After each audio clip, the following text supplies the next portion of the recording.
Hello guys, very good afternoon and most welcome. सभी का बहुत बहुत स्वागत है हमारी क्लास में। तो आइए कंटिन्यू करते हैं हमारी क्लास को, जहाँ पे हमारे NTPC and group D related हम लास्ट 10 इयर्स के रिपीटेड क्वेश्चन को कवर कर रहे हैं। आज है हमारी क्लास सेकंड, यानी पार्ट सेकंड है। चलिए शुरू करते हैं हम क्लास को बिना देरी के हुए। ठीक है। सबसे पहले मैं यहाँ पे बता दूं, आप लोगों के लिए रेलवे के लिए यहाँ पे एक मेगा प्लान लॉन्च हुआ है, जो कि मंथली प्लान है स्टार्टिंग एट 49 रुपीज। ठीक है। 49 रुपए सिर्फ, जिसमें कुछ भी नहीं आता है। ठीक है। उसमें हम आपको मंथली प्लान दे रहे हैं, तो आप जरूर ज्वाइन कर सकते हैं। अब होगा elite level prep, pocket friendly है ना। तो पॉकेट फ्रेंडली नहीं, बहुत ज्यादा पॉकेट फ्रेंडली कर दिया गया है ये। अब ये कह रहा है रेलवे एलिट आपको 49 पर मंथ मिल जाएगा, एंड रेलवे सुपर एलिट अगर आप लेना चाहते हैं तो 99 एट रुपीज जो है पर मंथ आपको मिल जाएगा, जिसमें आपके सुपर एलिट में सारे जितने भी हमारे कोर्सेज हैं सब इंक्लूड होंगे। ठीक है। तो आप ले सकते हैं इसको। ठीक, सब्सक्राइब कर सकते हैं, सब्सक्रिप्शन ले सकते हैं ओले बोर्ड के ऐप पर। तो मैंने सोचा आप लोगों को बता दूं, है ना। बाद में आप क्या, तो मैं हमें तो पता ही नहीं था क्या ऑफर चल रहा था। ठीक है। बड़ा ही प्यारा ऑफर है, पहली बार मेगा लॉन्च इस टाइप का किया है, तो आप जरूर इसको ज्वाइन कर सकते हैं। चलिए शुरू करते हैं क्लास को एक मोटिवेशनल थॉट के साथ। तू रख यकीन बस अपने इरादों पर, तेरी हार तेरे हौसलों से तो बड़ी नहीं होगी। ठीक है। तो वही कहता है ना कि तेरी हार तेरे हौसलों से बड़ी नहीं होती, खुद पर यकीन रखो। जब आप खुद पर यकीन रखते हो तो आप सब कुछ जीत लेते हो। चलिए इसी के साथ हम क्लास को कंटिन्यू करते हैं बिना देरी के हुए। फर्स्ट क्वेश्चन है, किस संस्थान का संबंध भारत में गरीबी रेखा के आकलन से है? विच institution is associated with the estimation of the poverty line in India? चले, किसका पुअर्टी लाइन से? आंसर करो बच्चे। सेशन को लाइक शेयर एंड सब्सक्राइब जरूर करते जाएं। ठीक है, लाइक शेयर सब्सक्राइब जरूर करते जाओ सेशन को। चलो,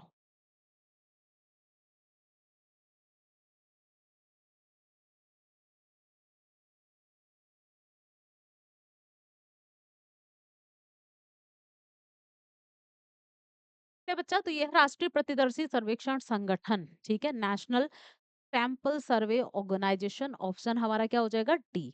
ठीक है, नेक्स्ट। अगला है, भारत के सर्वोच्च न्यायालय की पीठ से संबंधित प्रावधानों का उल्लेख किस अनुच्छेद में है? Which article mention the provisions related to the branches of the supreme court of India? Supreme court की बात करते हैं, किस में आता है बच्चा? आर्टिकल 124 में हमारा सुप्रीम कोर्ट है। ठीक है। टोटल हम जजेस की बात करते हैं, टोटल कितने इसमें जजेस हैं? तो जजेस हैं टोटल हमारे बच्चा कितने हैं?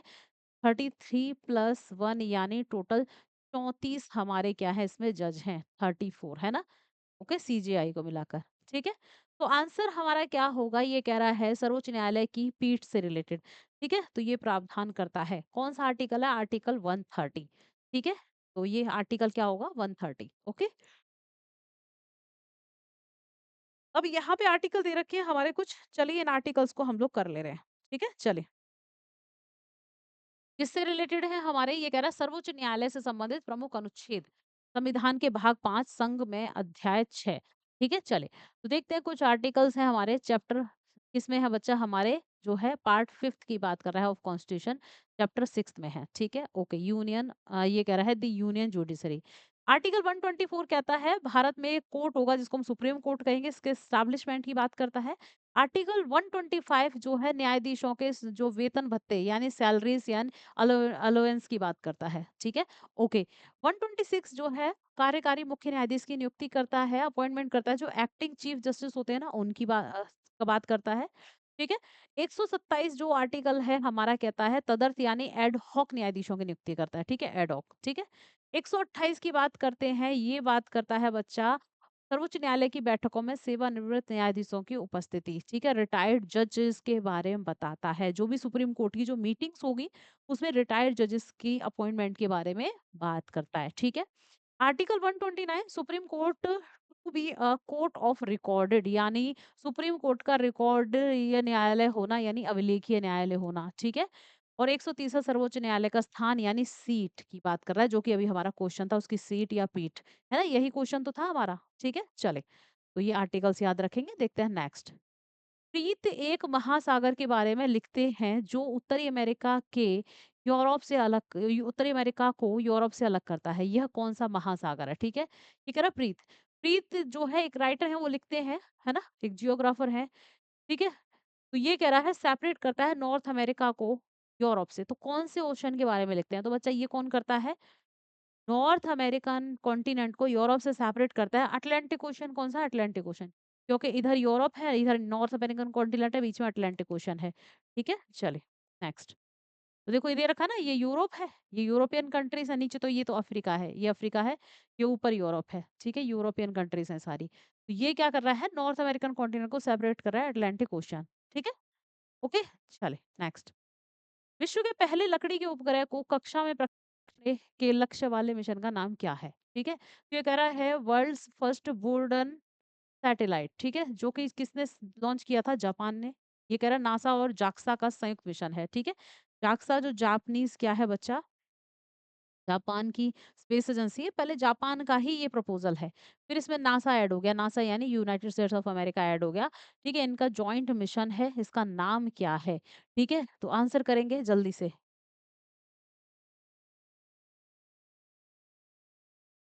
क्या नाम बच्चा? इसका नाम है लिग्नोसैट। क्या है? लिग्नोसैट। ऑप्शन होगा हमारा ए। ठीक है? नेक्स्ट। अगला है 1859 के विद्रोह में जिसमें बंगाल के किसानों ने नील का उत्पादन करने से इनकार कर दिया था, इसे डैश के रूप में जाना जाता है। ठीक है? तो ये कह रहा है फार्मर्स ऑफ बंगाल। ठीक है? इन्होंने क्या कर दिया कि भाई हम क्या करेंगे, जो इंडिगो है, नील है, इसका प्रोडक्शन नहीं करेंगे, और उन्होंने मना कर दिया। ठीक है? इस विद्रोह का नाम क्या था? इसको क्या कहते थे? इसको नील विद्रोह कहते थे, इंडिगो रिवेलियन। ठीक है? ऑप्शन हमारा क्या होगा? ए। अब देखो यहाँ पे आपके कुछ विद्रोह दिए हैं। देखो ये क्लास इसीलिए अच्छी होती है, इसीलिए प्यारी होती है, क्योंकि इस क्लास में क्या है, मैंने बीच-बीच में आपको चार्ट्स दे रखे हैं। ठीक है? तो बीच-बीच में मैंने आपको चार्ट दे रखे हैं, तो आप इसको अच्छे से करो। ठीक? ये कह रहा है सन्यासी विद्रोह 1770 से 1820 तक चला था। चुआर विद्रोह 1768, 1795 से 1816, मतलब 2 बार चला था। पाइका विद्रोह 1817 से 1825, भील विद्रोह 1817 से 46 रहा। कोल 1831-32, खासी विद्रोह 29-33 एंड फराजी आंदोलन 1838 से 1857, संथाल विद्रोह 1855 से 56 एंड 1857 का विद्रोह, जो कि प्रथम स्वतंत्रता संग्राम यानी फर्स्ट हमारा क्या कहलाता है? War of Indian independence. ठीक है? ओके, याद रखेंगे। चलिए कुछ और भी दे रखे हैं। नील विद्रोह 1859 में शुरू हुआ था, 60 में खत्म। पावना रिबेलियन 1873 में स्टार्ट होता है। डेक्कन रियोट्स की बात कर रहा है, दक्कन दंगे। पीसेंट विद्रोह था 1875 में। गुंडा विद्रोह, जिसको हम उलगुलान विद्रोह या उलगुलान मूवमेंट भी कहते हैं, 1899 से 1900 तक चला। ठीक है? ताना भगत आंदोलन 1914 और मोपला रिबेलियन 1921 केरल में मोपला। ठीक है? ओके। चलिए अब आते हैं, हमारा नेक्स्ट क्वेश्चन है। नेक्स्ट क्वेश्चन कह रहा है भारी व्यायाम के दौरान अवायवीय श्वसन होता है। अवायवीय श्वसन के दौरान क्या उत्पन्न होता है? चलिए आंसर करेंगे। चलो इनएरोबिक रेस्पिरेशन की बात करें, इनएरोबिक रेस्पिरेशन। ठीक है? तो आंसर करो बच्चा, क्या होता है? तो ये होगा केवल डी, ओनली डी। तो डी क्या है हमारा? ये होगा हमारा लैक्टिक एसिड। ठीक है? क्या उत्पन्न होता है? Lactic acid. ओके, ऑप्शन हमारा क्या हो जाएगा? डी। नेक्स्ट क्वेश्चन है हमारा, बोर गीत किस भारतीय शास्त्रीय नृत्य शैली से संबंधित है? Borgeet is related to which Indian classical dance style? ठीक है? चलिए बोर गीत किस इंडियन क्लासिकल डांस स्टाइल से बच्चे ये रिलेटेड है? आंसर करो। ठीक है? तो ये रिलेटेड है हमारा सत्रिया। सत्रिया क्लासिकल डांस जो है हमारा कहाँ का है? असम का है। कहाँ का है? असम का। तो इससे जुड़ा हुआ है। मणिपुरी कहाँ का है? मणिपुर का नाम से ही पता चल रहा है कि भाई मणिपुर का ही होगा। ठीक है? ओडिसी नाम से ही पता चल रहा है ओडिशा का है। ठीक है? ओके। कुचिपुड़ी कहाँ का क्लासिकल डांस है बच्चा? आंध्र प्रदेश का। कहाँ का है? आंध्रा का। ठीक है? और भी क्लासिकल डांस है, जैसे हमारा है भरतनाट्यम। कौन सा है? भरतनाट्यम। ठीक है? भरतनाट्यम। भरतनाट्यम कहाँ का है बच्चे? तो भरतनाट्यम है हमारा तमिलनाडु। कहाँ का है? तमिलनाडु का है। एक है हमारा कथकली। कथक कथकली। ठीक है? कथकली। और एक है हमारा मोहिनीअट्टम। कौन सा है बच्चे? मोहिनीअट्टम। ठीक है? ये दोनों कहाँ के हैं? ये दोनों के दोनों केरला के हैं। कहाँ के हैं? केरला। ठीक है? केरला के हैं, याद रखेंगे। अब हमारा बच गया, कौन सा बच गया? तो एक हमारा है कथक। कौन सा है? कथक। कथक कहाँ का है बच्चा? कथक है हमारा उत्तर प्रदेश, या हम कह सकते हैं उत्तर भारत, यानी नॉर्दर्न इंडिया। ठीक है? उत्तर भारत का है हमारा कथक। ठीक है? तो ये भारत के 8 प्रकार के क्लासिकल डांस हैं। ठीक है, ये याद रखेंगे। आंसर हमारा हो जाएगा सत्रिया, जो कि असम का क्लासिकल डांस है। ठीक, आइए देखते हैं नेक्स्ट। देखो दे रखे हैं क्लासिकल डांस। भरतनाट्यम तमिलनाडु, कथक उत्तर प्रदेश या पश्चिमी या मध्य भारत या नॉर्थर्न भारत, ठीक है। कथकली केरल, कुचिपुड़ी आंध्रा, ओडिसी मणिपुरी, नाम से ही पता चल रहे हैं। मोहिनीअट्टम केरल, सत्रिय आसाम। छऊ है, एक छऊ और है हमारा, जो कि 9th क्लासिकल डांस अनाउंस किया है हमारी कल्चरल मिनिस्ट्री ने। देखो ये कह रहा है भारत के संस्कृति मंत्रालय यानी कल्चरल मिनिस्ट्री के अकॉर्डिंग भारत में 9 क्लासिकल डांस है। लेकिन ये कह रहा है 8 क्लासिकल डांसों को संगीत नाटक अकादमी मानते हैं, यानी संगीत नाटक अकादमी कहती है भाई 8 है, कल्चरल मिनिस्ट्री कहती है 9 है। ठीक है, और छऊ को संस्कृति मंत्रालय ने शास्त्रीय नृत्यों की सूची में शामिल किया है, जो कि 9th है। ये पूर्वी भारत यानी ईस्टर्न इंडिया का है, लेकिन इसमें 3 स्टेट आते हैं छऊ में। कौन-कौन से 3 स्टेट हैं लिख लो। ये है वेस्ट बंगाल, झारखंड, ओडिशा, है ना? ये 3 स्टेट आते हैं हमारे छऊ क्लासिकल डांस में। ठीक है? तो ये हमारा हो गया छऊ 9। क्लियर? चलिए, नेक्स्ट क्वेश्चन है हमारा, उस समाज सुधारक की पहचान करें जिसने आत्मसम्मान आंदोलन और द्रविड़ कड़गम की स्थापना की थी। ठीक है? तो चलिए, ये कह रहा है सेल्फ रिस्पेक्ट मूवमेंट चलाया और द्रविड़ कड़गम। ठीक है? तो ऐसा सोशल रिफॉर्मर कौन था? कौन थे बच्चे? तो ये थे हमारे ई के रामास्वामी, है ना, जिनको हम पेरियार के नाम से जानते हैं। ठीक है, ईवी रामास्वामी। ठीक है, ऑप्शन हमारा क्या हो जाएगा? बी। चले, नेक्स्ट क्वेश्चन है हमारा, प्रांतीय स्वायत्तता शुरू करने के लिए भारत की ब्रिटिश सरकार द्वारा कौन सा अधिनियम पारित किया गया था? चलिए, ये कह रहा है प्रोविंशियल ऑटोनॉमी की बात कर रहा है। इसको लागू करने के लिए एक एक्ट लाई थी कौन? ब्रिटिश सरकार। कौन सा? ये था गवर्नमेंट ऑफ इंडिया एक्ट 1935। इससे जो प्रोविंशियल ऑटोनॉमी है इसको शुरू कर दिया, है ना, यानी प्रांतों से द्वैत शासन खत्म। और कहा? सेंटर। ठीक है, सेंटर यानी केंद्र में। ठीक है, केंद्र में क्या लगा दिया बच्चा? यहाँ पर ड्यूअल सिस्टम। क्या लगा दिया? ड्यूअल यानी द्वैध शासन। ठीक है, द्वैध शासन लगा दिया। ठीक है, यानी प्रांतों से खत्म किया इस एक्ट से और केंद्र में लगाया। ठीक, चले, नेक्स्ट है, भारत का उपराष्ट्रपति कितने वर्षों तक पद पर रहता है? चलिए, कितने वर्षों तक पद पर रहता है अपनी पोस्ट पर? इंडिया के जो वाइस प्रेसिडेंट हैं, जो उपराष्ट्रपति हैं वो। चलो आंसर करते जाओ जल्दी जल्दी। ठीक है,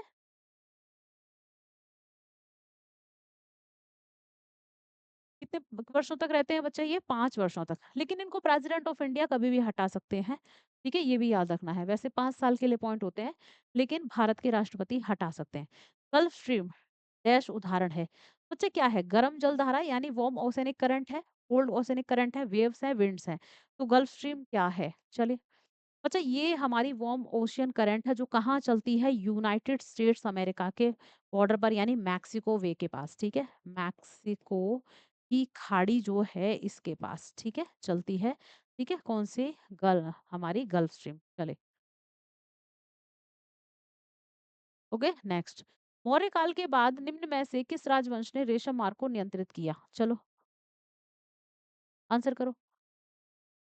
तो रेशम मार्ग, है ना? तो ये कह रहा है आफ्टर द मौर्यास। ठीक है, सिल्क रोड जो था, है ना, जो कि चाइना से आ रहा था, भारत के ऊपर से जा रहा था सिल्क रोड, रेशम मार्ग। ये भारत है, ये हिमालय है, ये जम्मू एंड कश्मीर है। इसके ऊपर से यहाँ से सिल्क रूट निकल रहा था जम्मू एंड कश्मीर के ऊपर से, जो चाइना होके आता था। ठीक है, अब ये कह रहा है जैसे ही मौर्यास भारत से गए तो किसने बच्चा? तो ये कुषाण डायनेस्टी, और कुषाण डायनेस्टी का भी कौन सा रूलर था बच्चा? कनिष्क। कौन था? कनिष्क, है ना? कनिष्क के द्वारा इसको हथिया लिया गया था, संभाल लिया गया था, पूरे कब्जा कर लिया था कनिष्क ने। ठीक है, रेशम मार्ग पर। चलो, नेक्स्ट क्वेश्चन। अगला है, डैश की घटना के कारण जब प्रकाश किसी माध्यम में निलंबित कणों के माध्यम से गुजरता है, ठीक है, तो प्रकाश का कुछ भाग अवशोषित और सभी दिशाओं में उत्सर्जित हो जाता है, फैल जाता है। चलिए, तो ये कह रहा है डैश की घटना कारण, किसकी घटना कारण? ठीक है, तो बच्चा ये क्या होगा? प्रकाश का, जब प्रकाश उत्सर्जित यानी फैलेगा सारे डायरेक्शंस में, क्या होगा? स्कैटरिंग ऑफ लाइट की बात कर रहा है ना, यानी प्रकाश का प्रकीर्णन। प्रकीर्णन का मतलब ये होता है प्रकाश का फैल जाना। ठीक है, तो ऑप्शन हमारा क्या हो जाएगा? बी। ठीक, चलिए, देखो एक आपको दे भी रखा है ना, ओलाइड विलियन प्रकीर्ण प्रकाश, प्रकाश का प्रकीर्णन हो रहा है। ठीक है, टिंडल शंकु दे रखा है यहाँ पे, टिंडल कौन? ठीक है, चलिए, ओके, नेक्स्ट देखते हैं पॉइंट। अगला क्वेश्चन है हमारा, आरबीआई का कौन सा उपकरण खुले बाजार में सरकार द्वारा जारी बॉन्ड की खरीद और बिक्री को संदर्भित करता है? चलिए आंसर करेंगे आरबीआई का। कौन सा instrument? Which RBI instrument refers the buying and selling of government issues issued bonds in the open market. चलिए कौन सा होगा बच्चा? ये होगा खुला बाजार परिचालन यानी ओपन मार्केट ऑपरेशंस। ऑप्शन हमारा क्या हो जाएगा? डी। चलो नेक्स्ट। अगला है संविधान के प्रावधानों के तहत निम्न में से किस आधार पर भारत की नागरिकता समाप्त नहीं होती है? यानी इंडियन जो सिटीजनशिप है आपसे छीनी नहीं जाएगी, लेकिन उसका क्या आधार होना चाहिए, क्या कंडीशन होनी चाहिए? ये कह रहा है त्याग। ठीक है, या तो आप त्याग सकते हो, ये तो बिल्कुल सही है। समापन, टर्मिनेशन की बात कर रहा है। पंजीकरण, वंचन, है ना? वंचन यानी आपसे छीन ली जाएगी, समापन यानी आपकी खत्म कर दी जाएगी, है ना? त्याग आप खुद त्याग सकते हो, रजिस्ट्रेशन ये नहीं आएगा, इससे तो नागरिकता लेते हैं, ठीक है? तो ऑप्शन सी। चलिए नेक्स्ट। अगला है किस शॉर्टकट की का उपयोग एमएस पावर पॉइंट 365 की मौजूदा प्रेजेंटेशन में एक नई खाली स्लाइड जोड़ने के लिए किया जाता है? तो नई खाली स्लाइड जोड़ने के लिए किया जाता है। चलो आंसर करो। ठीक है, जल्दी से बताएंगे। तो ये किया जाता है बच्चा कंट्रोल प्लस एम। ठीक है, कंट्रोल प्लस एम। ऑप्शन हमारा क्या हो जाएगा? बी। ठीक, ऑप्शन बी। Next question. अगला है हॉकी में यदि अंपायर दोनों भुजाओं को क्षैतिज रूप से मैदान के केंद्र की ओर इंगित करके संकेत करता है तो इनका क्या अर्थ होता है ना? चले एम्पायर मैदान में ये कह रहा है दोनों भुजाओं को क्षैतिज रूप से मैदान के केंद्र की ओर, इस तरीके से ना कह रहा है ऐसे करके। ठीक है, तो इसका मतलब क्या होता है? चलिए गोल हो गया है, गोल से गोल गेंद खेल से बाहर है, बुली या फिर समय। चलिए क्या मतलब होगा? तो जब इसका मतलब होता है गोल, है ना? कि क्या हो गया? गोल हो गया है। ठीक है, चलो ओके। Next question. अगला है उत्तराखंड के गढ़वाल क्षेत्र का दूसरा सबसे ऊंचा पर्वत कौन सा है? ठीक है, चलो उत्तराखंड के गढ़वाल क्षेत्र में सेकंड हाईएस्ट माउंटेन, देखो हमें पता है, चलो भाई आंसर करेंगे। हाईएस्ट माउंटेन तो उत्तराखंड में नंदा देवी है। Second highest mountain Kamet mountain है। कौन सा बच्चा? कामेत। ठीक है, कामेत पर्वत बहुत पूछा गया, कामेत पर्वत। चलो यहाँ पे कुछ पर्वत दे रखे हैं आपके। ठीक है, ये हमारा K2 गॉडविन ऑस्टिन दे रखा है, इसकी हाइट दे रखी है। कंचनजंगा है भारत का सेकंड सबसे ऊंचा, फिर नंदा देवी, फिर हमारा कौन सा है बच्चा यहाँ पे? चलो ठीक है, इस तरीके से हमारे कुछ माउंटेन दे रखे हैं। ठीक है, अब देख सकते हैं कि हाइट वगैरह भी दे रखी है। चले ओके नेक्स्ट। अगला है कौन समूह 17 में हैलोजन की एक अभिलाक्षणिक गुण धर्म है? चलिए तो ये कह रहा है कि हमारा property of halogen in group 17। चलो आंसर करो, कौन सा है? ये है बच्चा, ये कह रहा है उनके क्वथनांक कम होते हैं, they have low boiling points. ठीक है, जो ग्रुप 17 में होते हैं। ठीक है, इनके बॉइलिंग पॉइंट्स क्या होते हैं? कम होते हैं, लो होते हैं। चले मानव नेत्र में प्रवेश करने वाले प्रकाश की मात्रा को किसके द्वारा नियंत्रित किया जाता है? ह्यूमन आई। ह्यूमन आई में जो लाइट क्या करती है? एंटर करती है, उसकी मात्रा को किसके द्वारा कंट्रोल करते हैं? ठीक है, चलो बच्चा किसके द्वारा किया जाता है? ये किया जाता है हमारी आयरिश के। ठीक है, किसके द्वारा? सॉरी आइरिस कह रही हूँ, पुतली। पुत जो है हमारा पुपिल यानी जिसको हम पुतली कहेंगे। ठीक है, ऑप्शन हमारा क्या हो जाएगा? पुतली। ठीक है, आँख की जो पुतली होती है। नेक्स्ट। अगला है संगमरमर का रासायनिक नाम क्या है? ठीक है, what is the chemical name of marble? चलिए इसका जो है मार्बल का या संगमरमर का केमिकल नेम क्या है? अगर सबको पता होगा क्या है? Calcium carbonate. ठीक है, किस नाम से जानते हैं बच्चे? Calcium carbonate. ओके, आइए नेक्स्ट क्वेश्चन देखते हैं हमारा। नेक्स्ट है यह त्योहार नागालैंड सरकार द्वारा 2000 में जनजातियों के बीच अंतरक्रिया को प्रोत्साहित करने और राज्य की सांस्कृतिक विरासत को बढ़ावा देने के लिए शुरू किया गया था। त्योहार को पहचाने कौन सा है? नागालैंड में मनाया जाता है, 2000 में शुरू हुआ था। तो बच्चा ये हॉर्नबिल फेस्टिवल है। कौन सा है? हॉर्नबिल फेस्टिवल है, जो कहाँ मनाया जाता है? किसामा विलेज। कहाँ पर? किसामा। ठीक है, किसामा जो गांव है, जो विलेज है, वहां इसको मनाया जाता है। ठीक है, 1 दिसंबर से शुरू होता है और 10 दिसंबर तक चलता है, 10 दिनों तक। ठीक है, याद रखेंगे किसामा हेरिटेज विलेज में इसको मनाया जाता है।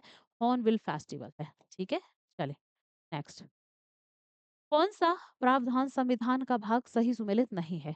ठीक है, कॉन्स्टिट्यूशनल पार्ट कह रहा है राजभाषा। ये कह रहा है हमारी ऑफिशियल लैंग्वेज किस में है? ये क्या है? पार्ट 17 है ये। ठीक है, ये है 8। ओके, ये हमारा 10 दे रखा है, 10वां पार्ट है, पार्ट 10 और ये है पार्ट 11। चलो, ठीक है। कौन-सा करेक्ट मैच नहीं है ये पूछ रहा है। देखो, ऑफिशियल लैंग्वेज बिल्कुल सही है, पार्ट 11 में है।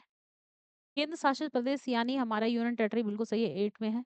अनुसूचित एवं जनजातीय क्षेत्र जो है हमारे शेड्यूल एंड ट्राइबल एरियाज 10 में है, बिल्कुल सही है। ट्रिब्यूनल्स हमारे न्यायाधिकरण पार्ट 11 ये गलत है।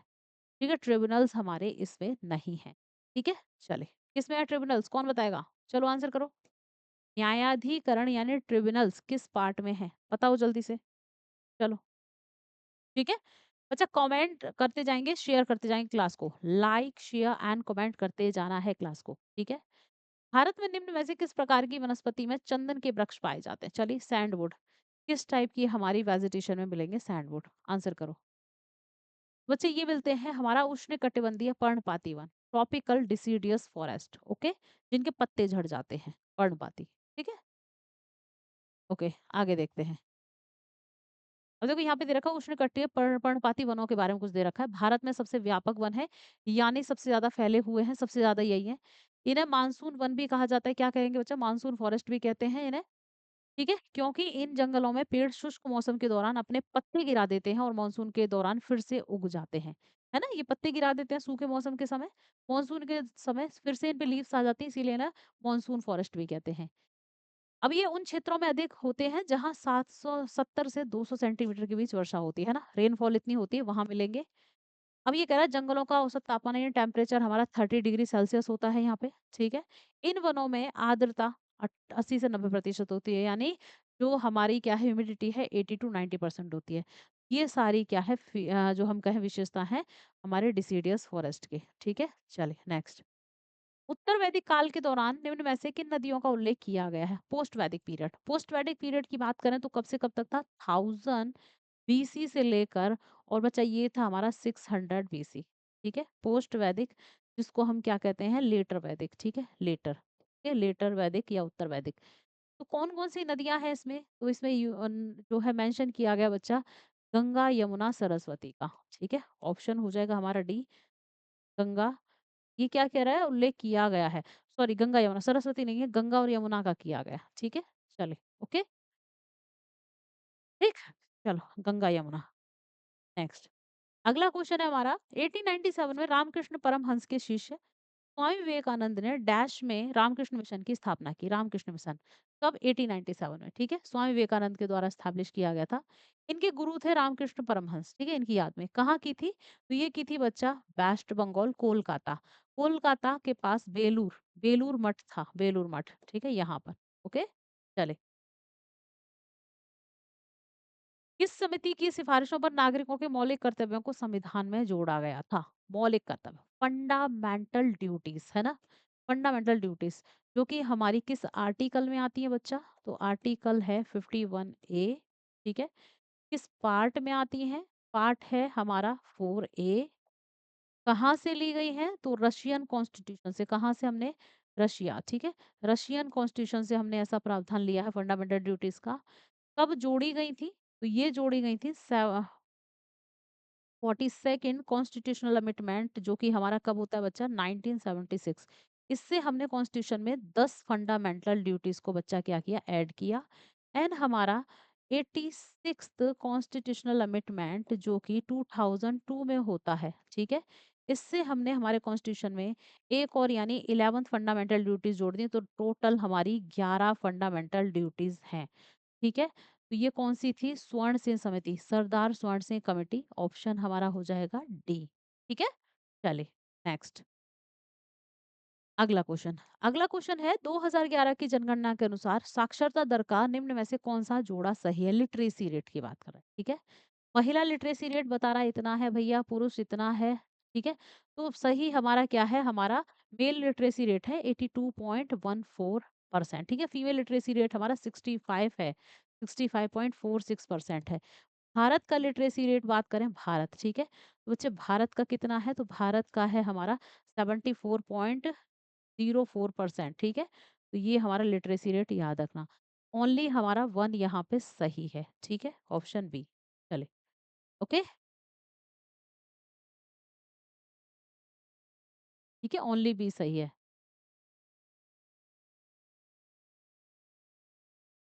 साक्षरता दर। ठीक है?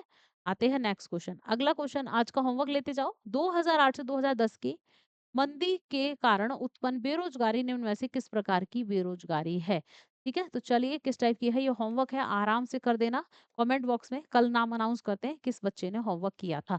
ठीक है, चलिए। तो बच्चा ये क्लास हमें इसका पीडीएफ आपको मिल जाएगा कहाँ? ओले बोर्ड के ऐप पर। ऐप ओपन करेंगे, कोर्सेज सेक्शन में जाएंगे, क्लिक करेंगे यूट्यूब क्लास पीडीएफ। ठीक है, तो बच्चे कमेंट बॉक्स में कमेंट कर रहे थे मैम पीडीएफ कहाँ मिलेगा, तो यहाँ मिल जाएगा, आप आराम से इस पीडीएफ को ले सकते हैं। ठीक है, क्लास अच्छी लगती है तो लाइक शेयर एंड सब्सक्राइब जरूर करें, और बच्चे सब्सक्राइब करके बेल आइकन यहाँ से प्रेस करनी है ताकि क्लासेस के नोटिफिकेशंस मिलते रहें। मिलेंगे नेक्स्ट क्लास में। Thank you, bye bye. जय हिंद, जय भारत।